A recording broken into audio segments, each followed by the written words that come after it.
Welcome to Not Milk Never Milk. Subscribe if you're lactose intolerant. You start by grabbing the YouTube link and confirming captions are allowed on the video. This matters because some creators disable captions. Next, choose your method. Use YouTube's auto captions, request community captions, or prepare a transcript to upload.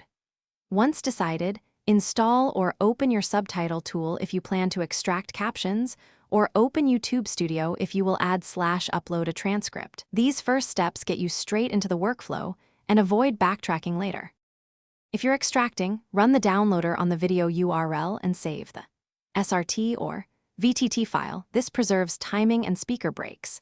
If you're creating captions, transcribe the audio and add timecodes every 1 to 3 seconds for readability, then export as SRT or VTT.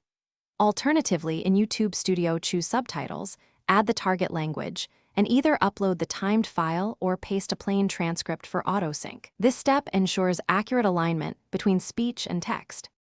Upload the subtitle file in YouTube Studio or import it into your chosen player. After upload, immediately review the video while reading captions to catch timing slips or OCR errors.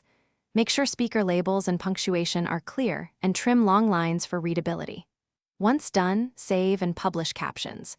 If things go wrong, resync the transcript, confirm the language and file format, SRT/VTT, and re-upload the corrected file. These fixes resolve most alignment and encoding. Thanks for watching. If this was helpful, leave a like and consider subscribing. See you next time.